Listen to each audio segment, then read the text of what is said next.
Okay, we're live, yeah? Yep. Okay, so, Geraldine, welcome. Bonjour Olivier. Bonjour, ça va? Should I call you Oliver or Olivier? Should I call you Geraldine or Geraldine?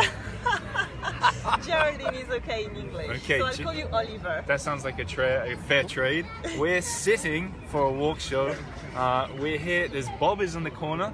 Bob is Enchanté. one of the students of Geraldine on Comme Une Francaise. This is our first real life meetup. So Yes. I'm so glad because Bob is a fantastic student. Oh.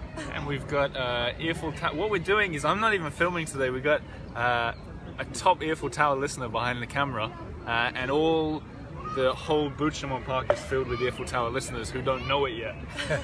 But what we thought is we'd talk about language. In fact, I'll say it to the camera. What we thought is we're going to talk about some language mishaps and mistakes today, and who better to do it than Geraldine, and where better to do it than Buttes Chaumont. Yes, it's a fantastic park. Can everybody hear us? Yeah, I was going to say that. You guys, Fabien, who is the cameraman, is going to read out your comments and let us know what you guys are thinking.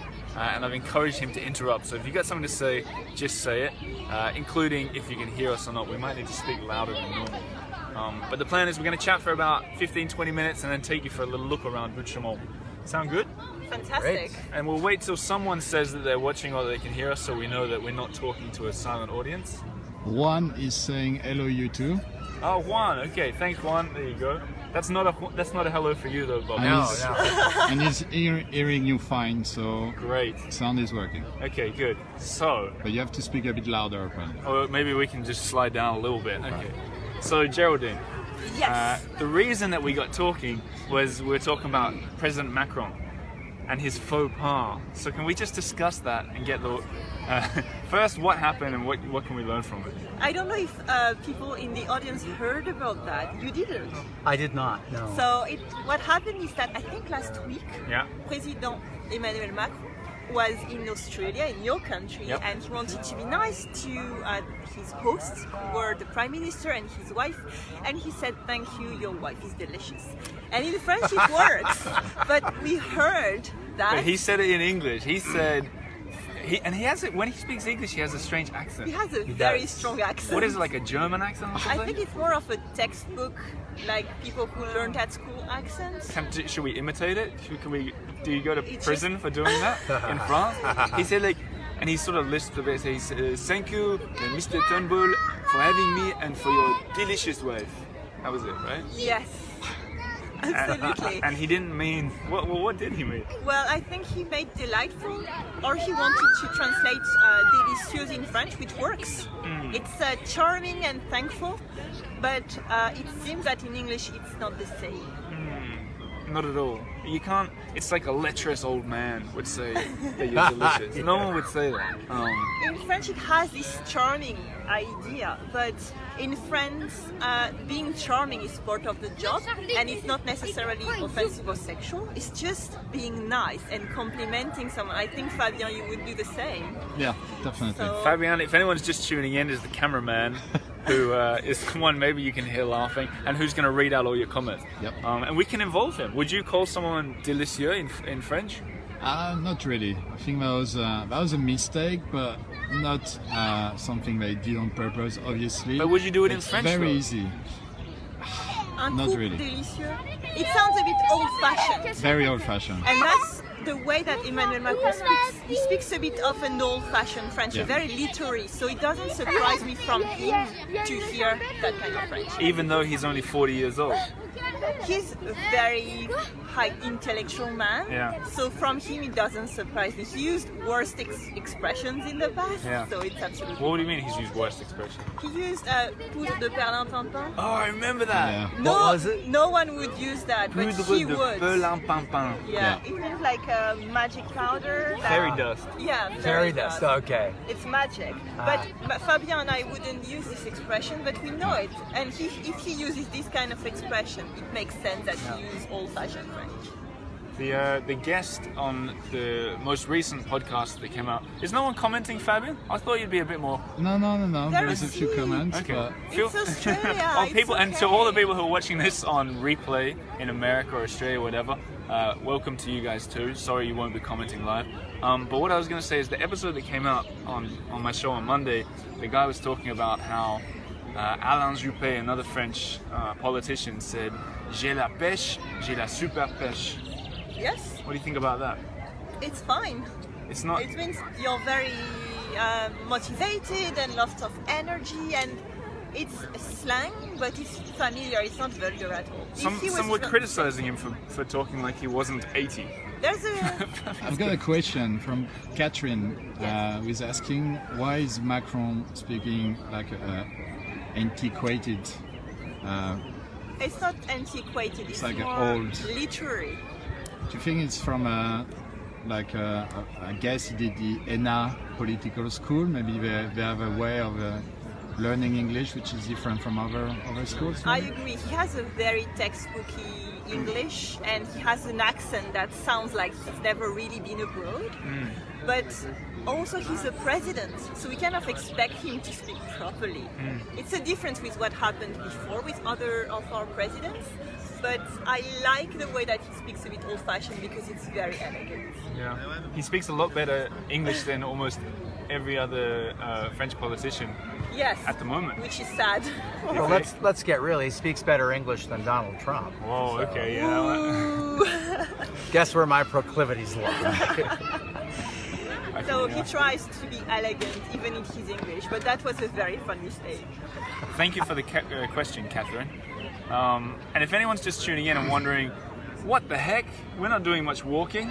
It's because we're just starting in a park, because this is what Parisians do on a day like today. As we can see everywhere. Yeah, and we actually chose, and Fabian, feel free to show again, we chose a very quiet part of the Buttes Chaumont Park, which is in the sunnier parts, wildly busy right now. You heard the dog, you heard the children crying. A lot of people are here at the moment. There's a birthday party. Birthday party? I saw a bride before. I saw a person getting married around the corner. So we'll go and check out all this stuff in a moment. But what we're going to talk about is today's topic, which is embarrassing mistakes you make when you're speaking French. And I wondered if you had a kind of favorite example or word of warning for the lovely listeners and viewers. Sure. Well, first the thing I have to say, if you've made mistakes, it's fine. Laugh about them. It's no big deal. I'm sure, Bob, you made mistakes before. Oh. If you can think about one, we can talk about it in a second because. As long as I can say a swear word. Yeah. As long as you give if you give a 20-second warning so they can cover the ears of the kids and the people around here, totally fine. Do you want to tell it? Sure, I can tell. First, I'll my just story. introduce you because people are tuning in as we go. This is Bob. He's a Hello, everyone. he's a student of Geraldine, Comme Une Francaise, and soon to be regular listener of the Eiffel Tower. He doesn't even know it yet. So let's hear your story. So I lived in France during the 1990s, and I kept the job I always had and still have, which is a flight attendant. And one day I asked a French friend of mine, what does je m'en fous mean? And he said, well, it means like ça m'est égal. So the next day, Explaining what that ça m'est égal, like it's all ça the m'est same égal, to it's me. all the same to me. Yeah. The next day, I heard it on French television. The following week, I had shall we say, a dispute with one of my French customers on the airplane, and I said, je m'en fous. And so one of my other French friends said, you can't say that sort of thing. And I said, well, I heard it on French television, it must be okay. And my friend said, they say that sort of thing on French television. We don't say those sorts of things on American television. It's not allowed. So that's my... So what do you That's think the- the I equivalent combed the meringue translation out of of je m'en fous is then? It's... well, it's a lot more vulgar, let's You put can it say that it. way. They've I already don't been give... It warned. means I don't give a fuck. But this one is way Boy. more vulgar than Wasn't the expecting French that. Yes, Oh. one. that's The what French somebody one else is said. familiar. Yeah. Ça m'est égal is neutral. Je m'en fous is familiar. I tried not to swear in English because it's way more offensive when a foreigner swears, especially You're in think safe so? territory, Yeah. but once it's online forever. Yeah, so that's way vulgar. But it's more. It could be more in a professional situation where food can have so many meanings, from Right. familiar to super vulgar, that it's better not to say it. But indeed, on French TV, we don't censor. So, I learned the hard way. but now you remember. I do. So to talk about this situation, lots of embarrassing mistakes come because people learn vocabulary without learning the context. So the vocabulary is fine, your grammar is fantastic, but if you don't get the context, it can end up in a funny mistake. And the nuances. Yes, absolutely. Yeah. One funny mistake that we were talking about earlier that maybe any American or foreign or Australian listeners might make one day, so you've been warned, is when you go and order duck in a French restaurant. Correct? Absolutely. So the French for duck is canard. Canard. It's an open A. But there's an insult that we have, which is connard, and some people who have trouble with pronunciation might make. And Fabien is laughing, but it happened to my students. So it's where they go into the restaurant and say bonjour, Oh, je yeah. voudrais un canard, s'il vous plaît. Parmentier de connard, no. Canard de confit. Your French accent's quite good, Bob. Thank you. Yeah. How long have you been speaking? Well, I actually, I came late to the French language. I began studying in university. It wasn't offered in my high school, so I started with Spanish. And then when I went to university, I switched over. And I had an opportunity to move to France. And my primary motivation was to learn to speak better. But it's interesting. In this day and age, I would go to a different large city in France, because in Paris there are so many Anglophones. I mean, you hear English everywhere. Guilty. And so. This park is full of English speakers here. I know. So where would you go? Where would you suggest he goes, Geraldine? I've heard good things about cities like Montpellier, which is something I've been talking about at school. I have a partnership with, but like southern France is really good. Anywhere in France is good, and I think your awareness of this problem is very good. And it's exactly why when I went to England, I didn't want to live in London, because I knew I could be surrounded by French people and not be with. Don't they say that London is the 5th biggest French city or something? Yeah. Really? Yeah, Wow. because we have so many French people there that it counts as a French city in terms of how many people are there. There's your fact for the day, listeners. Do you think with Brexit it's going to diminish now, or? I don't know what the laws are going to be. Right. But indeed, some people left just because they didn't know there was a future for them. Right. But it's a very good thing to be aware of the trap of being surrounded by expats. Right. So there's so many fantastic French cities that you can go and live in many of them. Grenoble. Grenoble is great, but they have so many expats that you can Really? have this. We have the second expat community in France. Yeah. So you could After Paris. you could have this trap of being surrounded, but it's a great city because if you need anything, lots of people speak French, they speak English. I'm a big fan of Brittany. Oh yes. Yeah, Saint-Brieuc. Yeah. Beautiful. That's where the cameraman's from. Oh, fantastic. Any comments, Mr. Fabien, on No, that? Brittany, a lot of English-speaking people lives in Brittany. Yeah. Buy properties in Brittany as well. Oh, like expats, they come over from England. Yeah. Yeah. Lina from Sweden is saying a nice T-shirt, Oliver. Thank you. Yeah, it's a nice T-shirt, Oliver. It's a shoe brand that I support, Deuxième Studios. I heard they're really good. Anything else? No, right now, no. Oh, wow. Very Okay. good. Okay, so maybe we'll talk a little bit more about what we were talking about. The mistakes. Yeah, the mistakes. Before taking, Fabien's got his hand in the air, before We have- taking a walk. We have a question actually from Catherine. Can you sort out faire un tour, faire le tour, and la tour? Wow, that's hard. Great question. So, faire un tour is go walk around. It's not necessarily a circle, it can be just walking around. Faire le tour is really to walk around something, and la tour is a tower. So There we go. it's a very good expression. Congratulations. It's Catherine, isn't it? Catherine, yeah. What was the good expression? Faire un tour. Faire un tour.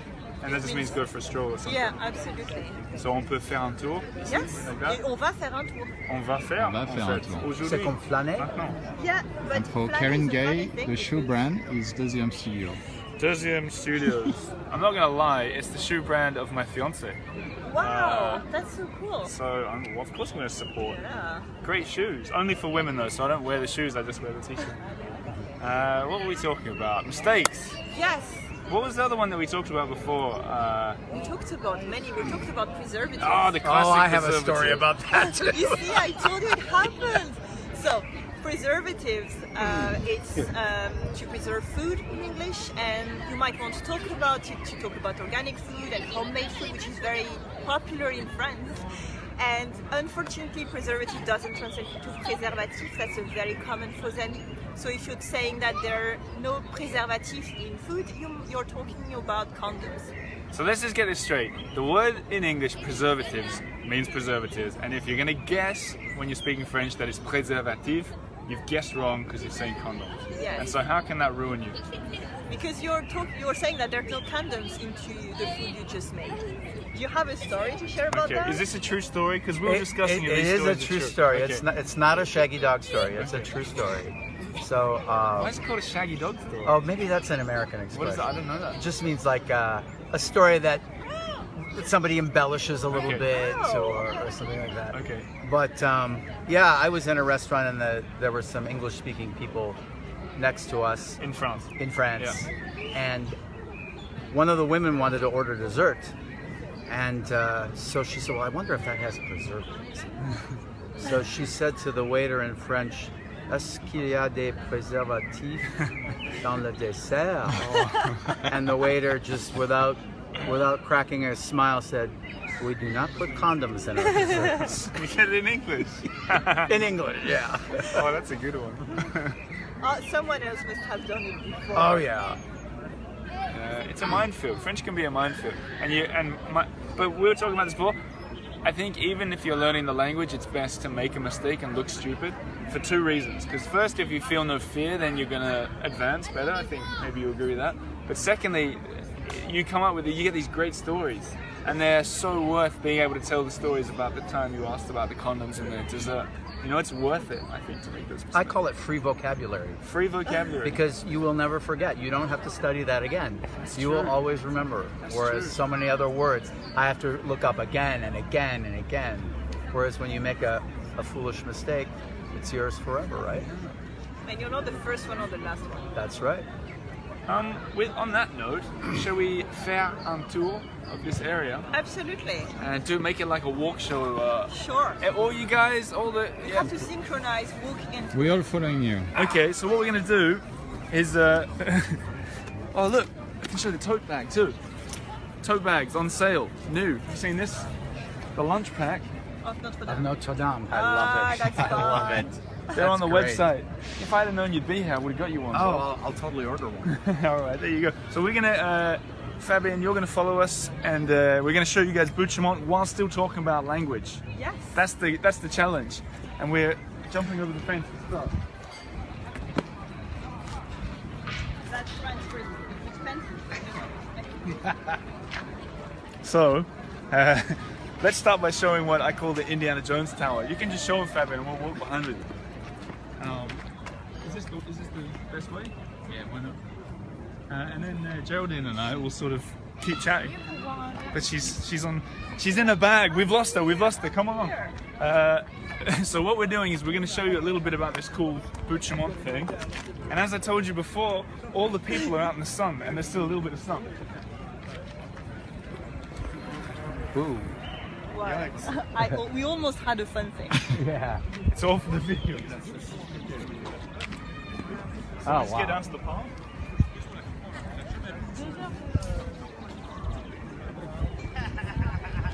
So what do you know about Buttes Chaumont? Does anyone have any facts? I know that it's completely artificial. I heard it used to be a dump. It's very probable. Yeah. I didn't check my Wikipedia page, but it's artificial and it's a very nice one. Can you hear us there? It's an artificial park. It's not flat. All the Parisians, you'll see, all the Parisians out here come out to sunbathe because you get the last bit of sun up on the top of the hills. Like if you time it right, you can have a perfect picnic. Like today. Exactly. Whereas if you sit on the other side, you're going to be sitting in the shade. It's going to be horrible. What was the other thing we talked about in the episode? What did we talk about? We also talked about the funny mistake that everybody makes about translating well done into bien fait, That's right. which Okay. is an insult. So we're gonna. Well, Geraldine's gonna teach you. You know what bien fait means? It doesn't mean well done. What does it mean? It means do you say that in English? If it's something bad happened to you and you deserved it, there's an expression in English. Serves you right? It serves just you right. desserts? Yeah, it serves you right. Yeah, okay. So I've had French teachers coming back to me saying, "Oh my God, I've been saying that to my students for 10 years." So they think it means well done. Yeah, and they write it on the students' reviews. So if you want to say well done, you don't say bien fait, you say Bien Très joué? bien. Bien joué is great, but I don't think a teacher Bien would want ouais. to write that. Yeah, you That's- can put slang. that's what I said in the episode you guys are going to hear when it comes out. Bien wedge is putting it backwards. But, oh, my fly's undone on the walk show. Thank God you have a motorcycle God. helmet. But look at this.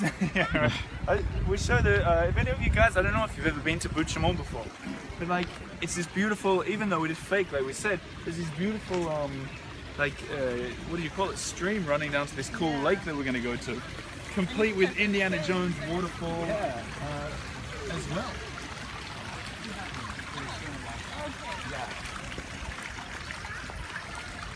No? Yeah, I think we should stop somewhere. We'll stop just down here by the rocks and we'll continue. This is the busiest walk show attempt I've ever done. Usually it's on the street. So what is that? So Buttes, the word Buttes means hill, right? Yes, but What does Chaumont mean? I don't know. Is it a proper name? I guess I it's the name think of so. something. You should have asked me. I would have checked. Hey, well, I didn't know what we'd be I'm really doing. bad at French history. I'm sorry, but I know it's a great park with artificial cave and lake, and my dad loves it. So, and you can run around because it's hills, so Exactly. it's better for your training rather than just It's going very on a good flat. cardio run. Do you It's run here, abs- Fabien? Many times. Yeah. Just to get the bus around the edge. It's a really nice, because it's inside of central Paris. It's one of the biggest parks. It's Like there's the very Bois de Vincennes and Bois de Boulogne, but they're out of the city. And they're very different parks. Hmm. So This is one of my favorite. This is probably my favorite park in the city, I think. Me So too. we're going to show you a little bit more. it's About a good choice. Come along. Come along. And if you're just tuning in, we're with Geraldine from Comme Une Francaise. And Bob. and Fabien. And Bob from Comme Une Francaise as well. Exactly right. A student of Gerald. Il y a quelqu'un qui a arraché un arbre, c'est pas bien du tout. Tu touches pas à ça. Feel free to do the zooms around and show what's Yeah. going on. Oh, you doing it? And all this is completely fake, obviously, but that's very nice. Après, ne comprends pas ce que je veux lui dire. I want to show you guys something really cool if you come down. This is because usually when you're out on the street doing these walk shows, there's all these historical parts that we can check out. And I was reading this really cool book with really cool historical facts about light bulb, what do you call them, lampposts the other day. I want to share one with you guys. So this one doesn't have it, right? But these green lampposts, you won't be able to see it. But if you go to the top, sometimes in Paris, I think there's about 40 of them, but they have like a I'll hold this now, I can show you. They have a metal bit coming out on the edge, right? And there's only like 40 of them, I think, in the whole city. And the reason why is because in the old days when they used to light they used to use With gas. so that was where they'd prop the ladder against if they had to fix it. Oh wow. Isn't that cool? Yeah. So you'd go up and he'd have a stick that he'd light them all with, but when they weren't working, he'd prop his ladder. And now there's only a few of them that remain after 100 years ago that they were set up there. I'll have to keep my eye out. for Yeah, this. so if you're walking around Paris, look for the lamppost with the bit hanging out the side and you'll know that it's from the olden glory days. And it will remind you of a character from Le Petit Prince. Yeah. Which When one? he goes on the planet, there's l'allumeur de réverbère, which is exactly the guy who does it. And the prince asks him, why do you do this all the time? So he's a character, and you go and read the book, and you have exactly what you mentioned. Right. I Which thought book were about you that talking immediately about, when Oliver? you I talked. was talking about, did someone ask that? Yeah. I think it's called Curiosities of Paris, but I'll get back to you. A listener sent it to me as a gift. It was one of the nicest gifts. I read it last night, I got this book out, and I just started reading it in bed, and I read it for 2 hours straight. Wow. Brilliant book. My kind of book. I love all Oh, that I have kind to. of stuff. I have to make a note of this. Yeah, I'll send it to you and I'll put it in the comments below when I'm done. But I'm going to try and get the author of it on the show if he speaks English. So that's something to think about. Absolutely.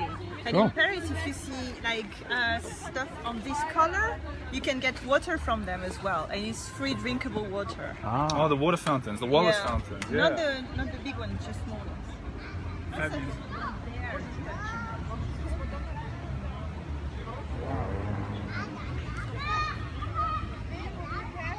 And I think is it? No, I think it's down to the waterfall. So we'll take you guys down to the waterfall, and then we'll say a bientôt to you down there. But let's on with the tour. I'll do this for the supercut. You ready? You ready? Are you doing what? I'm gonna do a little 1 second thing. So Okay. when I make a nice trailer for it, it'll look like we're having the time of our lives. You ready? We are. Ready? On with the tour! Yeah! Onward. Do we believe that? I don't know. We did.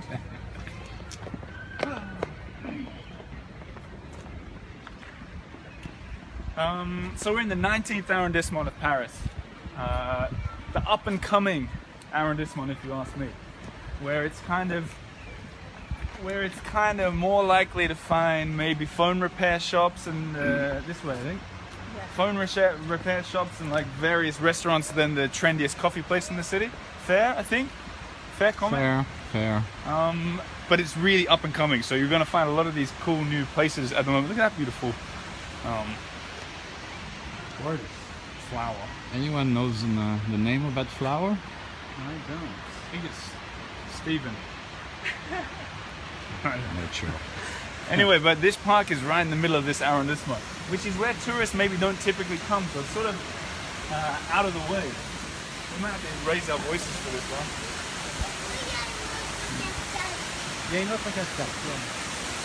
Look at this fantastic, completely fake place.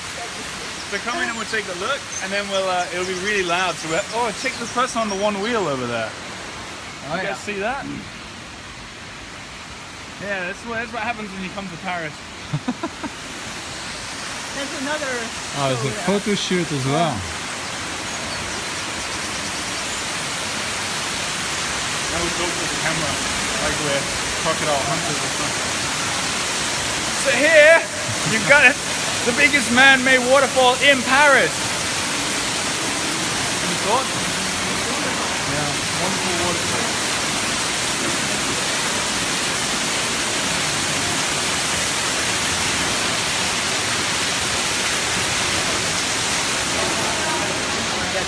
Oh, we're getting a picture. We're getting the first ever picture of a walk show happening. Right. So, okay, find the picture.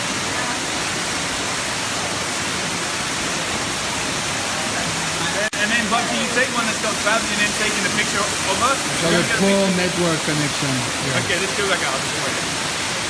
Otherwise, we'll lose the walk show. Lead us out. You can show the way. Okay. Poor network connection makes sense when you're in a cave. Yeah. Anyway, Good so connection, good. okay, so we'll just go a bit further and end in front of the flower and say Yeah. goodbye to the lovely listeners. What of Steven? Yeah, and Steven the flower. so if you guys come to Paris and you want to check out an interesting place like this is the park Buttes Chaumont. If you want to learn a little bit about French, check Comme Une out Francaise. Comme Une Francaise. It'll all be written below. You should already know because she's been on the walk show before. But sign up. Say you can say a farewell as well as the first ever guest on a walk show in history. C'est un grand plaisir de rester avec vous pendant cette escale. Hein? Fantastic. And now we'll just say goodbye as well. Any last thoughts? Well, I hope you come to les Buttes Chaumont because it's a fantastic place and it was great to be back here with you, Oliver. What a lovely park, and well, yeah, I hope to see you for the next walk show. Thank you, Geraldine, Thank you, Oliver. and Bye. Thank you guys. Bye, everybody. Au revoir. Bye.